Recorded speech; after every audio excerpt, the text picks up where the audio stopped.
Fala aí, galera. Hoje a gente está comemorando um ano de Canadá e eu quero estar compartilhando com vocês o que a gente viveu e aprendeu nesse primeiro ano, tá bom? Fica aí que eu vou estar contando para vocês.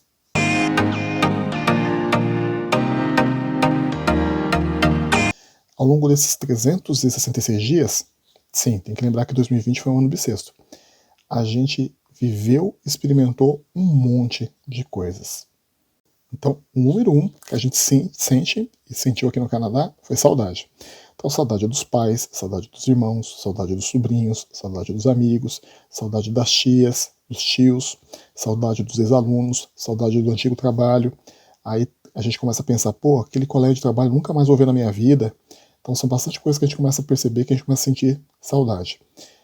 Comida, eu achei que ia sentir bastante saudade no começo, mas aí descobri que o Canadá a gente consegue achar basicamente tudo. Então, quero picanha, a gente consegue comprar picanha no Canadá. Farofa, a gente comprou farofa no Canadá. Feijão, a gente consegue fazer o feijão igualzinho do Brasil. Algumas coisas a gente não acha. Por exemplo, mamão, papaya do jeito do Brasil, não tem.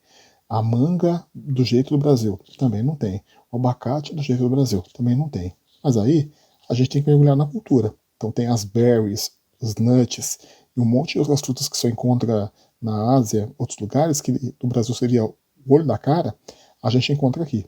Então a gente tem que aprender que saudade de comida não é tão forte assim, a das pessoas é bastante. E a gente acaba minimizando um pouco por meio eletrônico, né? Pelo WhatsApp, pelo Google Meet e assim por diante. A segunda coisa que a gente sente, que a gente colocou no número 2, medo. Então a gente sentiu medo de não conseguir emprego, então a gente veio com uma reserva para durar aqui no Canadá, se desse tudo errado, de cerca de 10 meses. Aí o câmbio começou a desvalorizar, começou a ficar maluco. Então aquela reserva de 10 meses caiu para 6, né? Então o medo de não conseguir emprego, o medo de não conseguir amigos, o medo de passar frio, né? O medo de ter que voltar para o Brasil. Então medo é uma coisa que foi bastante comum, que acompanhou a gente nos primeiros meses, né? Hoje o medo diminuiu, mas o medo a gente sentiu bastante no começo. E se você resolver imigrar, mudar de país, se prepare que vai vir. Uma outra coisa que a gente sentiu bastante foi insegurança, principalmente no meu caso. No meu caso, a insegurança de falar inglês.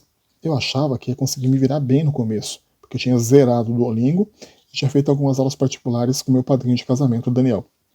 Mas cheguei aqui, eu não entendia nada. Eu não entendia o oficial de imigração, eu não entendia o pessoal que morava aqui na cidade, eu não entendia a caixa do supermercado, não entendia nada.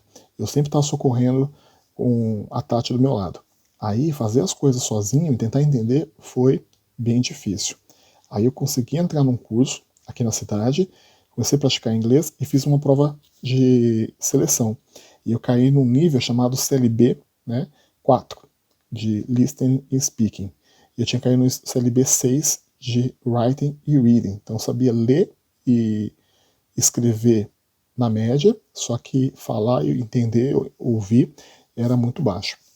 Aí comecei a aprender inglês e pensei, enquanto não aprender inglês, a gente não vai ter um emprego bom.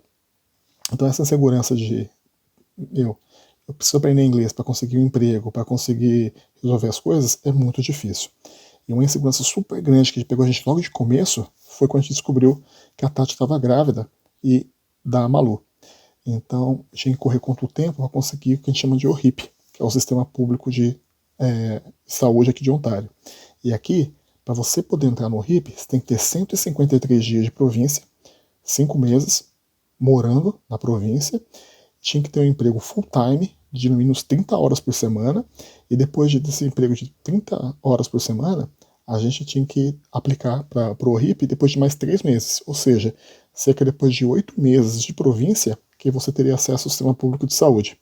E a gente estava contra o tempo e na nossa calculadora teria que achar um emprego até o começo de abril.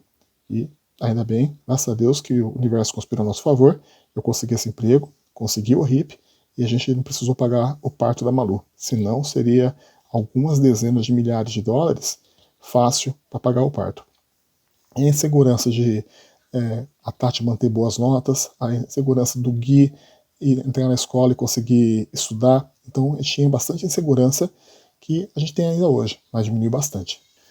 Outra coisa que a gente sentiu bastante, cansaço. Então, para conseguir se manter aqui, a gente precisava levantar por volta de 2.500, 2.600 dólares por mês. E aqui, quando você chega, imigrante, não fala inglês, o que vai aparecer para vocês é emprego ganhando um salário mínimo. Então, eu tinha que, além de trabalhar, fazer também um dinheiro por fora, seja fazendo Uber, entregando comida, trabalhando como cleaner, que eu faço até hoje. Então, ficava muito cansado. Chegava a trabalhar 70, 80 horas por semana. Com a Tati grávida também, né? E fora que o Gui sentia medo, alguma coisa, vinha acordar a gente de madrugada. Então, uma coisa que eu senti muito foi o cansaço. Então, se você vem também para imigração e vem com a família, se prepare que você vai ficar muito cansado. Fora as noites de insônia, né? Que a gente acaba não dormindo, fazendo conta, pensando como a gente vai atravessar o mês nesse momento, né? Então, cansaço, isso eu senti muito. Olha as olheiras para provar para vocês que estão aqui ainda, está diminuindo, mas para provar para vocês que a gente sente cansaço até os dias de hoje. Em último, é um aprendizado para a gente ser menos prepotente e mais humilde. Várias coisas a gente planejou, vários cenários a gente traçou e as variáveis, muitas delas a gente não controla. Na verdade, quase 100% delas a gente não controla. Um exemplo, a gente veio para cá e eu tinha uma poupança, uma reserva de mais ou menos 8 meses, se desse tudo errado. Ninguém previu que o câmbio ia desvalorizar. Conclusão, uma variável que eu não controlei fez minha reserva de 8 meses cair para 5. Outra coisa que aconteceu, a gente planejou de ter um próximo filho em 2022, quando a Tati entrasse no PGWP, Postgraduate Work Permit, que acontece depois que ela terminar a pós dela. E a gente veio descobrir que estava grávida aqui. E a Tati faz as contas, ela vai gravar um vídeo no futuro contando como que foi isso, a descoberta, a surpresa da gente, e chegou aqui, tá grávida de 6 semanas. Outra coisa que a gente não planejou foi a pandemia, né? Quando a pandemia explodiu, aí eu falei, caramba, agora que não arranjo emprego full time mesmo para ter o plano de saúde aqui da província. E no meio da pandemia eu consegui achar 2 empregos, um instalando na internet e outro trabalhando numa casa de repouso de idosos, um asilo. Então, tem coisas que vão sair do nosso controle, a gente não controla as variáveis, mas tem que estar aberto para essas surpresas boas e surpresas ruins. E vestir sandália na humildade, que é o quê? Aceitar que a gente está só sendo levado pelo vento, na maioria das vezes. E Deus, ou o universo, vai conspirar para dar certo ou errado. Então, uma coisa que eu passo para vocês: aprendam o máximo de habilidades que vocês puderem antes de vir se aventurar ou querer emigrar, tá?